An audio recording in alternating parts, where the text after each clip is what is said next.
The story follows a young man, Kelvin, who is reincarnated into the fantasy world by the Supreme Being of Reincarnation. The Supreme Being in charge made a mistake that cost Kelvin his life. To correct his mistake, he asked the Supreme Being of Reincarnation for help. Kelvin will reincarnate into the fantasy world, but without his previous memories. Kelvin has been given the opportunity to choose different skill sets that will help him in his new life. During his reincarnation, he apparently fell in love with the Supreme Being of Reincarnation, but he won't be remembering all of that once he wakes up. Kelvin wakes up in the middle of the woods. The status screen appears in front of him, and he is required to press start in order to continue. There is a voice communicating with Kelvin, and it turns out that the voice belongs to the Supreme Being of Creation, Melfina. Kelvin had asked Melfina to be his servant when he was asked to pick a wish. Kelvin takes a look at his status and realizes that he is a summoner. Melfina tells Kelvin to go to the nearest town, Parth, to register as an adventurer. For now, Kelvin can only hear Melfina's voice until he is powerful enough to summon her. Melfina agreed to be his servant because she decided to take a break from work. She has her assistants working for her in the meantime. Kelvin walks into a guild to register as an adventurer. Melfina tells him not to register as a summoner because S-rank summoners are very rare. They rarely have one per nation. The nation will take interest in him once they find out that he's a summoner, an S-rank for that matter. Kelvin then registers as a green mage instead. He is given the F-rank card. The receptionist Ange informs him that he can take tasks that are one level above his. However, he will not receive extra points if he completes the task. Failure to complete the tasks also brings a penalty. Completing 10 tasks in a row means promotion to the next rank. For his first task, he is told to defeat at least 3 blue slimes. Kelvin finds the slimes, and Melfina tells him that he can form a contract with one of the slimes. However, the slime needs to weaken, and it needs to agree to the contract deal. Kelvin goes after one of the slimes, but it wasn't as easy as he thought. The slimes keep playing with him till Kelvin manages to knock it to the ground. He then stretches out his hand and forms a contract with the blue slime. The slime vanishes into Kevin's consciousness, and he can summon the slime anytime he wants. Kelvin names the slime Clotho. There is also networking in his consciousness that his servants can use to communicate. This is how Melfina is communicating with Kelvin, and Clotho can also communicate with the duo now. Kelvin, forming a contract with Clotho, has increased Clotho's level, and he is now stronger. Kelvin then tries his summoning skills and uses them to summon Clotho. He then tasks Clotho to help him defeat 3 blue slimes. Clotho absorbs the slimes but desynthesizes their cores so that Kelvin can use them as proof. After completing his task, Kelvin reports back to the guild, and he is paid for the job. Ange directs Kelvin to the area where he can get an inn to sleep. On his way to the inn, he passes through an alley where he sees some slavers displaying their slaves for sale. Among the slaves is an elven girl, but Kelvin has no money to buy her and leaves. Kelvin makes his way to the Spirit Song Inn. He meets with the receptionist, Claire. Claire shows him to his room and also prepares a meal for him. This signals his journey and adventure in another world. Soon afterward, Kelvin is promoted to E rank after completing the required number of tasks. Ange suggests that Kelvin form a party of his own because he will start taking on more difficult tasks. Kelvin thinks to himself that he doesn't need a party since he has Clotho. Ange asks Kelvin if he's from another world because he is quite strong for a beginner, but Kelvin prefers not to answer. As Kelvin talks about what tasks he should take on next, an adventurer, Cashel, enters. He suggests that Kelvin take down the Black Ghost Knight. Cashel introduces himself as a D-rank adventurer to Kelvin. Unknown to Kelvin, this is Cashel's usual plot to take on newbies. He lets them believe that he is weak, and then humiliates them. Everyone in the guild is afraid of Cashel because he is actually a B-rank adventurer. Cashel says his party is going after the Black Ghost Knight, and he wants Kelvin to join them. Ange tries to protest that the task will be too tough for Kelvin, but Cashel shuts her up. Kelvin then tells Cashel that he is not interested in joining his party to defeat the Black Ghost Knight. Kelvin uses his appraisal eye to check Cashel's stats and finds out that he has been lying about his stat and rank. He also has a worrisome title, and Kelvin realizes that Cashel will not back down. Kelvin then makes Cashel a deal. He will compete against Cashel and his party. Whoever defeats the knight first will be the winner of the competition. Cashel is confident and immediately accepts the challenge. Cashel meets up with one of his party members, Gimmel. He tells Cashel that his appraisal eye is C rank, and he still can't view Kelvin's stats. Gimmel suggests that Kevin's concealment will be C rank at least. Another of the party members, Raj, who appears to be the muscle of the party, can't wait to crush Kelvin. Later on, Cashel and his party get to the old castle to find out that all the undead monsters have been defeated already. What's left is just the Black Ghost Knight. Kelvin reveals himself and says he has been waiting for them. Kelvin reveals that he knows of their plans to cause him harm. Apparently, they have been killing other adventurers to increase their own rank points instead of just completing tasks.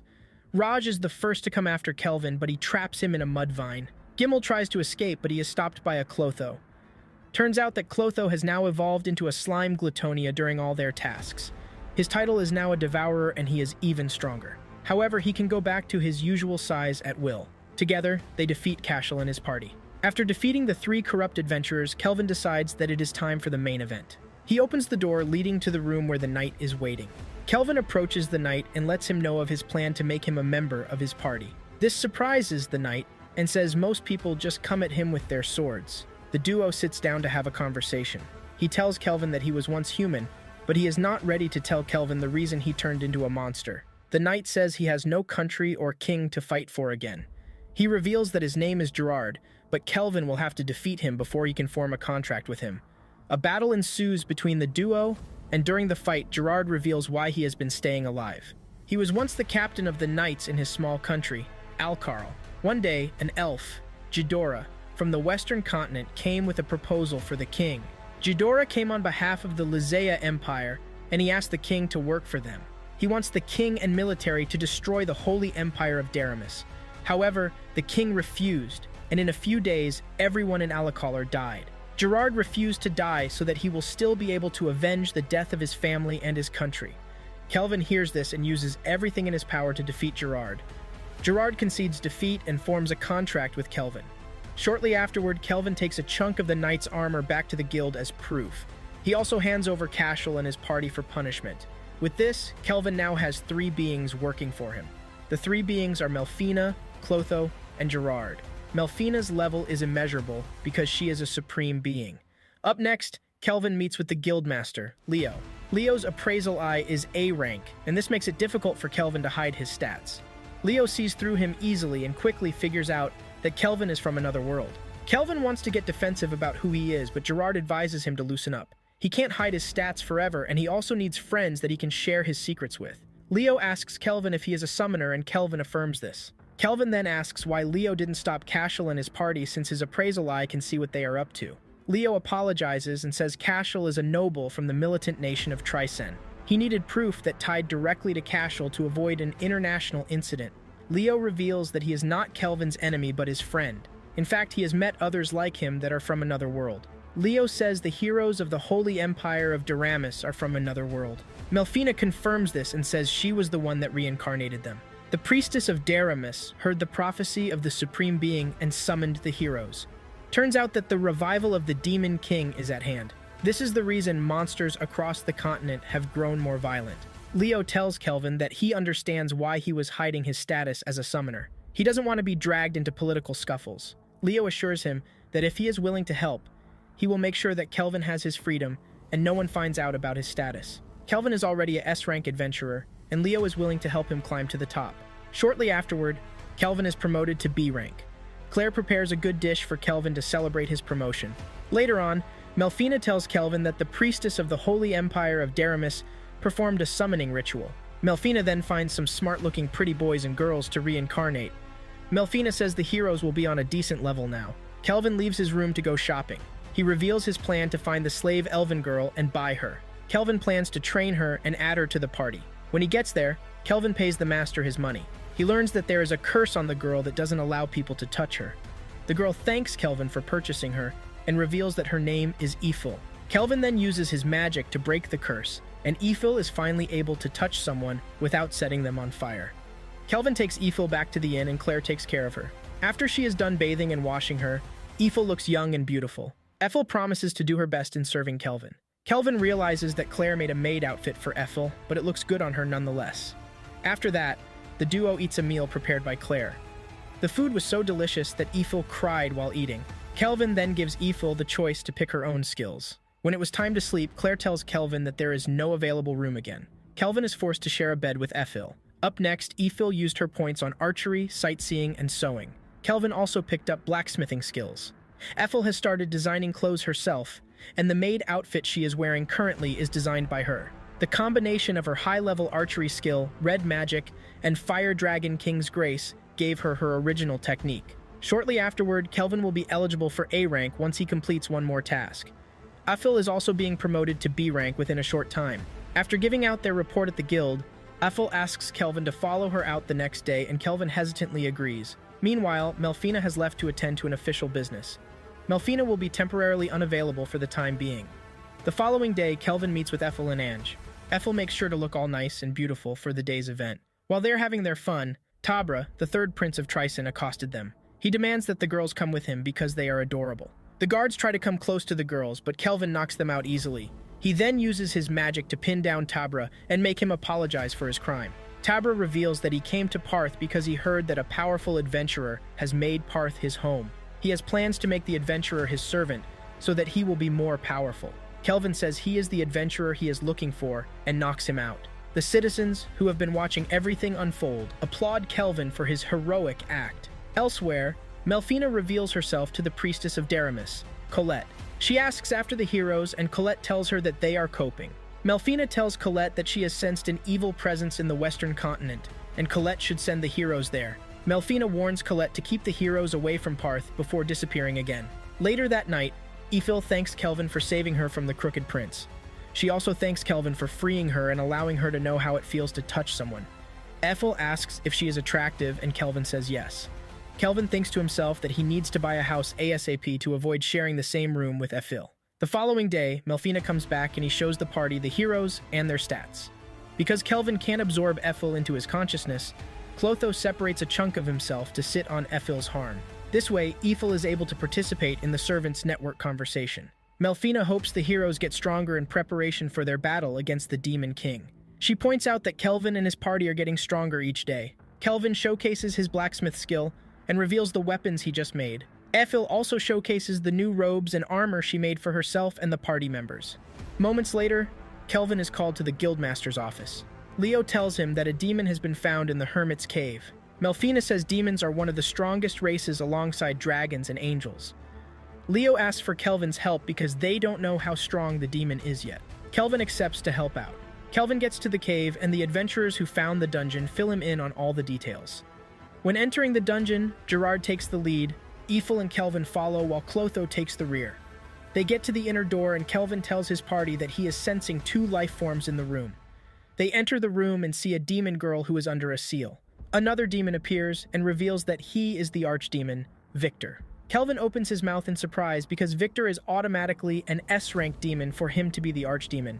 However, this doesn't move Kelvin because he is a lover of battles. In fact, he is wearing a smile when he finds out how strong Victor is. Victor tells the party that the girl they are looking at is the daughter of the Demon King, Gustav.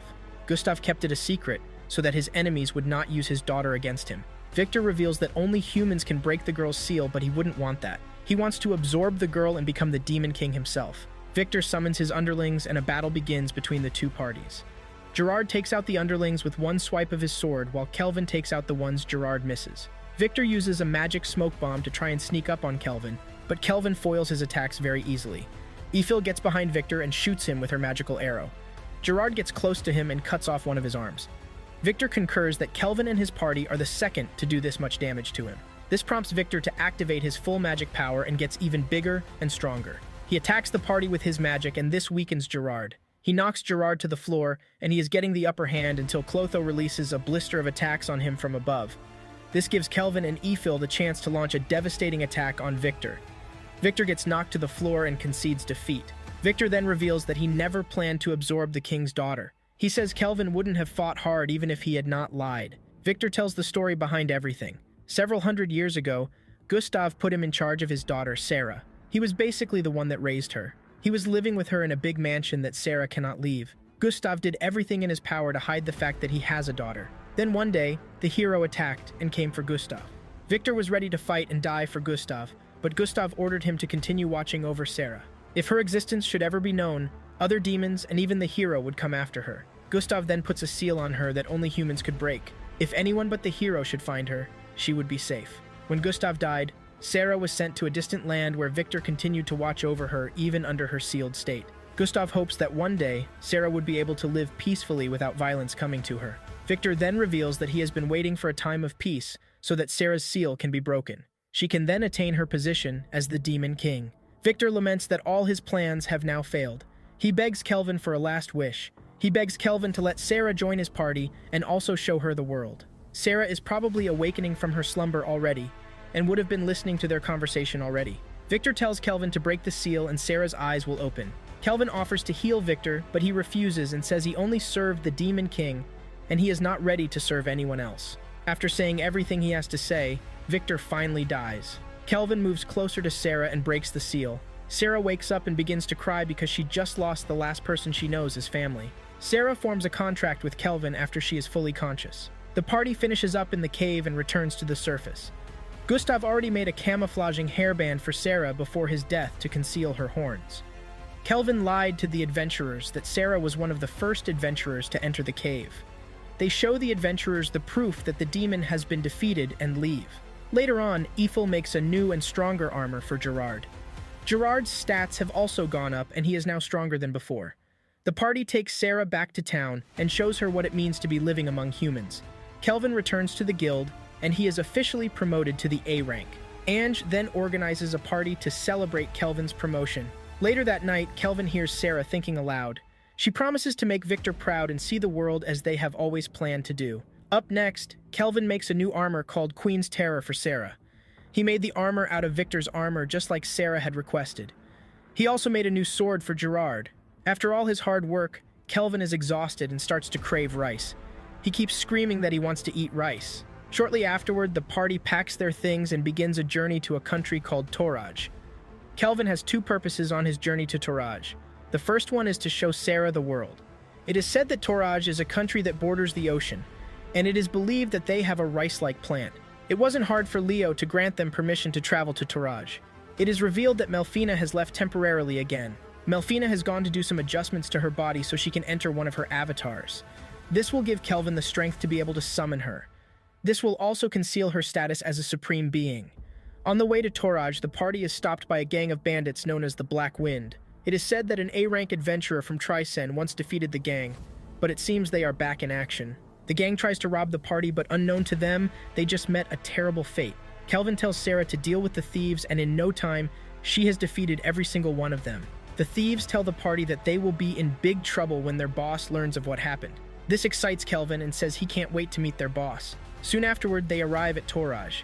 Kelvin notices that Toraj looks like old Japan. They find their way to the region's guild. They hand over the thieves to the guild, and the party meets with the guildmaster Mist. Mist reveals that Leo has told her about Kelvin. In fact, Kelvin is what Leo talks about most of the time now. Mist informs Kelvin that Tricen's warrior Christopher defeated the Black Wind.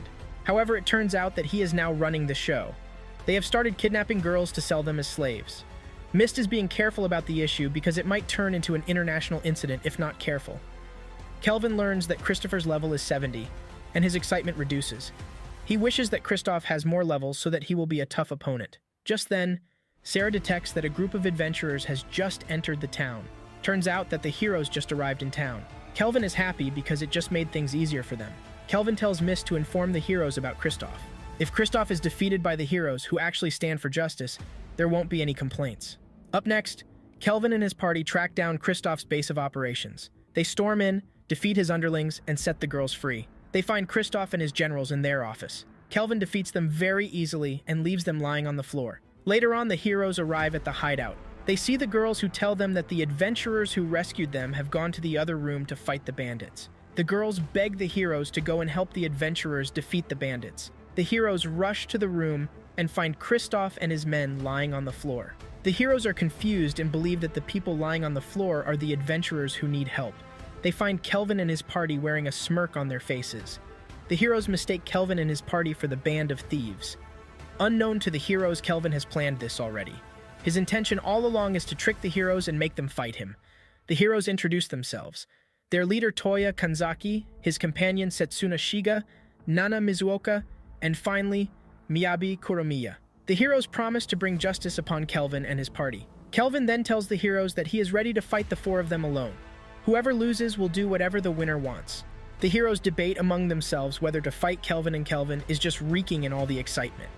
The rest of Kelvin's party sits down while he gets ready to fight the heroes. The heroes finally make the decision to fight Kelvin. Kelvin tells his party members that he will be using his new item, the Skill Eater, as one of the weapons to fight the heroes. The heroes come at Kelvin, but he repels all their attacks pretty easily. Toya's friends are surprised that Toya's swordsmanship is S rank and Kelvin is going head-to-head with him with just bare hands.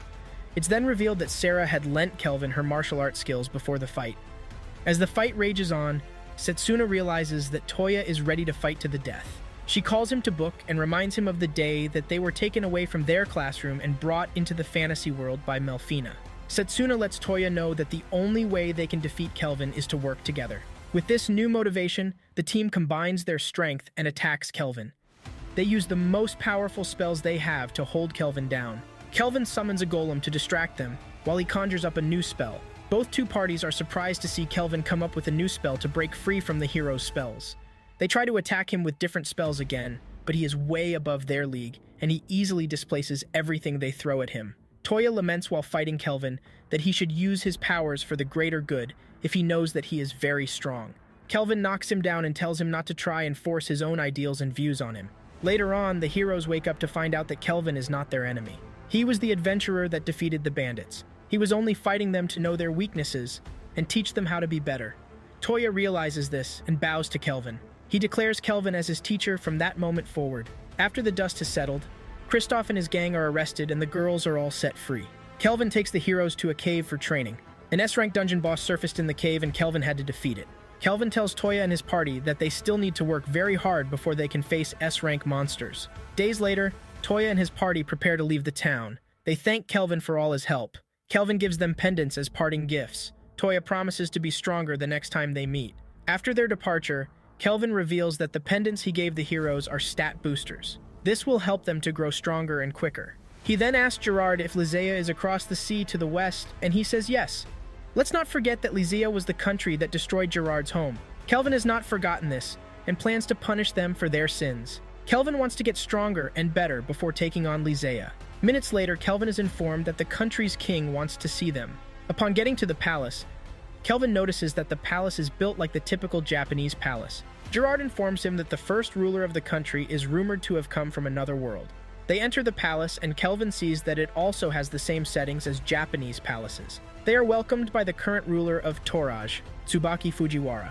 Upon hearing her name, Kelvin thinks to himself that the name is definitely a Japanese name.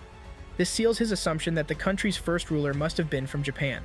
This must also be the reason why they are the only country that has rice. Tsubaki says they would have held a celebration for the party's good deed, but Trisen is involved. They are trying to put things under wraps to prevent suspicion from the citizens. Tsubaki asks Kelvin to name anything he wants. Kelvin says he wants rice, and Tsubaki is surprised. She says Kelvin could have asked for title, money, or status, but he chose rice. Kelvin reveals that he doesn't want anything that will tie him down. He prefers to be free because he is an adventurer. Because of this, Tsubaki promises to feed Kelvin with all the rice he wants. She will also send rice to him if he runs out of rice. Kelvin and his party is served with rice, and Kelvin enjoys the meal so much that he consumes a whole lot. During the banquet, Ethel is busy learning the Japanese recipes from Tsubaki. This will help her to prepare Japanese dishes in the future. Later on, Ethel prepares her first Japanese dish, and Kelvin praises her for getting it right. After all, Ethel's cooking skill is S rank. Tsubaki wants Kelvin and his party to stay in Toraj, but he says they need to leave for Parth very soon. Tsubaki even tries to get Kelvin to marry her, but he humbly declines the offer. Tsubaki tells Kelvin that she has a special way to send them back home. She reveals that the palace has a teleporter. However, no one can just use it anyhow. You have to be given permission from the receiving side too. The reason Kelvin and his party would be able to use it is because Leo already inscribed the permission sequence into their guild cards. Kelvin is surprised that Leo didn't tell them about this. The party takes the teleporter and returns to Parth. Kelvin buys a house after returning to Parth. The house has enough room for everyone. Clotho says he wants to stay outside in the yard, and Kelvin agrees. Shortly afterward, Ellie and her daughter Luca arrive at the house to resume as the new house assistants. One of the reasons Kelvin also bought the house is because of the bath. He has always been dreaming of having a bath in his own house. Kelvin is about to go to sleep when Melfina arrives. She has now made adjustments and can now be summoned through one of her avatars. Kelvin summons her, and a beautiful angelic woman with wings appears in the room. The following morning, Kelvin introduces Melfina to the rest of the party members. Melfina tries to apologize to Sarah for summoning the hero that defeated her father, but Sarah says there is no need. It was needed because Gustav was getting out of hand already, and he needed to be stopped. Melfina has wings concealed to hide her status from the rest of the world. Melfina also claims that she is Kelvin's wife. Kelvin comes up with the idea to start calling Melfina Mel. This is to stop people from catching on that she is the supreme being of reincarnation. Later on, Melfina grants Kelvin the Grace of Melfina, the supreme being of reincarnation. The grace has two effects. One, it protects Kelvin from fatal damage once a month. Secondly, it grants Kelvin the power to summon heroes. However, he can only do this just once. Up next, Kelvin is seen reminiscing about the heroes. He wonders if they made it to the Western continent safely. He also realized that the heroes had it tough to adapt because they have memories from their past lives. He wonders if only the hero is meant to defeat the Demon King. Can't it be anyone, for example, the Beast King of Gon, who is an S-rank adventurer? He is said to be the strongest in the Eastern continent. Later that day, Melfina finds Kelvin where he is having his worrisome thoughts. Melfina knows something is troubling Kelvin, and she asks him about it. Kelvin asks Melfina why they need heroes to defeat the Demon King. Melfina explains that she doesn't know who the next Demon King will be, but they have all had something in common. They have a power that multiplies the evil within them. Secondly, this power grants them invisibility. They are immune to any damage. Kelvin is shocked and gets more curious. He wants to know how the Demon Kings are defeated. Melfina explains that the Demon Kings might be invisible to attacks from people in this world, but they are vulnerable to attacks from people that come from other worlds. This is where the heroes come into play. Kelvin realizes that his attacks will definitely work on the Demon King. Melfina adds that there are two ways to bring people into the fantasy world. You either teleport them directly from their world, just like the case of Toya and his friends. You can also reincarnate a dead soul into the fantasy world. Reincarnation is the best because it grants the person the option to pick skills that he or she wants. This will make them strong, just like the case of Kelvin. That night, Kelvin decides to summon a hero that he will personally train. Melfina explains how to go about it, and he also drinks a potion that replenishes his MP. Kelvin begins the summoning and a big circle appears on the floor. Moments later, a young girl emerges and introduces herself as Ryo Seiki. She seems excited to have been reincarnated, but she passes out before any more discussion could take place. Kelvin also passes out because his MP is exhausted. Shortly afterward, Ryo wakes up and you can see the excitement on her face. She tells Kelvin that she was bedridden throughout her past life. She couldn't move around like everybody else, but now she can. Ryo remembers all these because she chose to keep her memories. Ryo thanks Kelvin for summoning her and making her know how it feels to walk around. Kelvin suggests that they need to change her name because he doesn't like the current one. Ryo suggests that she changes her name to Ryan, and Kelvin accepts. Kelvin also tells Ryan to tell everyone else that she is his little sister from a distant land. Ryan agrees to this and even chooses a cute name to call her new big brother. Up next, Kelvin takes the whole family to the dark purple forest for training. He also brings Ellie and Luca with him. He wants their level to increase too.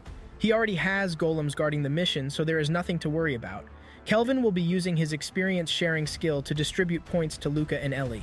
He wants to prepare them in case anything bad is to happen. The girls will also be able to defend themselves. The more the party members defeat monsters, the more XP Luca and Ellie will get. Kelvin tells Sarah, Gerard, and Clotho to venture into the forest and defeat as many monsters as they can. Sarah and Gerard quickly turn it into a challenge of who will defeat the most monsters. Moments later, a shadow wolf appears, and Kelvin defeats it before forming a contract with it. He then hands over the wolf to Ryan as her new pet. Soon afterward, Erd and his party arrive in the forest to train also. Erd is in the forest for his entrance examination to get promoted to B rank. Erd compliments Kelvin for having such beautiful girls in his party. Erd's party members get jealous, and get even more jealous when they learn that Kelvin now has a cute little sister. Erd and his party leave after greeting Kelvin and his party. Not long after, Sarah, Clotho, and Gerard come back.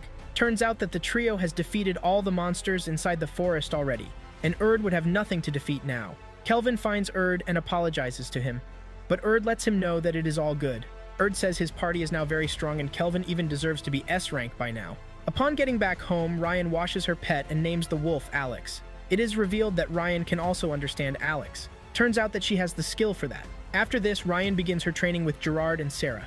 She is taken under intense training drills to improve her skills. One night, Kelvin figures out that a group of bandits is surrounding the mansion. Kelvin scans their status and realizes that they are all of the low levels.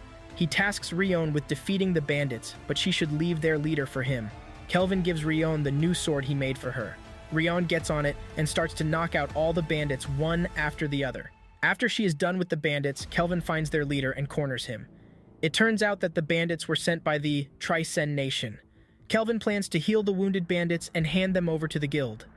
Elsewhere, the Emperor of Tricen, Zen Tricen, calls for a round-table meeting with his generals. The group concluded that their nation might be in peril after Kristoff was captured.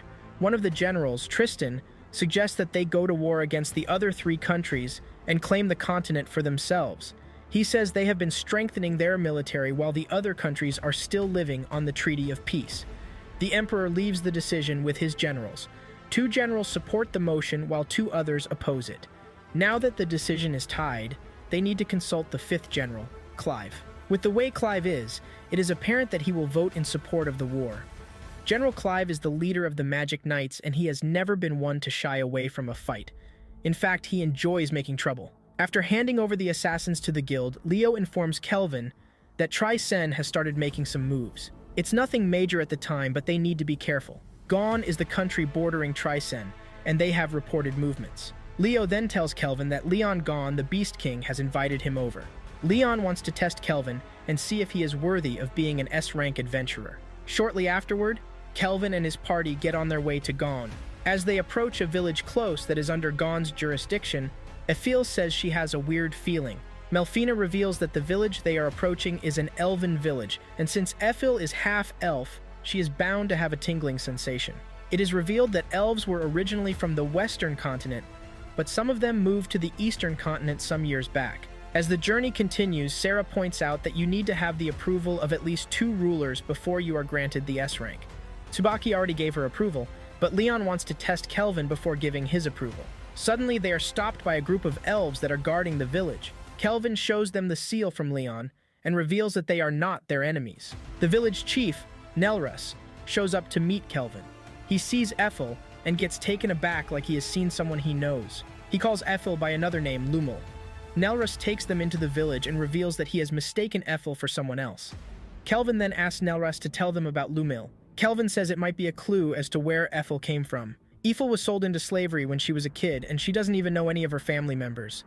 Nelrus says they once lived in a forest on the western continent. They were attacked by a fire dragon king. The dragon king claims that one elf ridiculed him, and they need to produce the elf if they don't want him to raze down the village. This comes as a shock to the elves because they don't even know the elf that ridiculed the dragon. The Dragon King's wrath burned through the village, and half of the village was dead already. That was when one of their elves, Lumel, offered to sacrifice herself to the Dragon King. The Dragon King opted to take Lumil as his wife instead. Years later, Lumil's body was found in the forest. Out of fear that the Dragon King would attack again, the elves packed their things and fled the continent, and settled on the eastern continent. They have been under the protection of Gone since then. The group puts out the theory that there is a possibility that Lumil is Ethel's mother. This might be the reason Nelrus mistook her for Lumil. Nelrus then tells Kelvin that monsters from Trycen have started attacking the village. Kelvin promises that he won't allow the monsters to lay a finger on them. Kelvin and his party decide to lay a trap for Trycen's army and their controlled monsters. Later that night, Trycen's army is seen advancing to the village. Suddenly, they are attacked by Kelvin and his party. The party eliminates all the battalions that were advancing to the village. Ryon, Melfina, and Alex make their way to the camp. The commander is happy when he sees 2 girls that looked weak coming toward the camp. The commander blows a magical flute that summons a gigantic monster. Melfina tells Ryon that it is time for her to step up. She needs to show that all the time in her training has not been wasted. Melfina assures Ryon that she is stronger than she thinks. Because of these words of motivation, Ryon summons the courage and goes after the gigantic monster. Accompanied by Alex, Ryon launches an attack, but the monster repels it and breaks her sword. Ryon gets angry and summons 2 more powerful swords that Kelvin had made for her. She casts a spell that seems to have eliminated the monster. Just then, the monster evolves into a fiery monster. Ryon isn't even scared, and she easily defeats the monster with the same spell from before. The commander sees this and falls to his knees. He cannot believe that a little girl just wiped out the entire army and their backup monster. Suddenly, General Clive arrives and launches a surprise attack on Kelvin, but he easily displaces the spell. Clive tries to use a slavery spell on Ethel, but Kelvin blocks it. He tells Clive that he will not lay one finger on his woman or any of his party members. Kelvin uses his appraisal eye on Clive and figures out that he was also reincarnated. Kelvin tells Ethel to join the rest of the party inside the village walls while he battles Clive. Kelvin forms 5 strong spears to attack Clive, but he uses a barrier to block the attack. Clive says the spears would have been destroyed once they touched the barrier. This points out that the spears are very strong also. As the fight enrages, Kelvin is wearing a smile because he is enjoying the battle. Clive charms his whole party to attack Kelvin. Kelvin tasks his golems to take care of Clive's party while he battles Clive himself.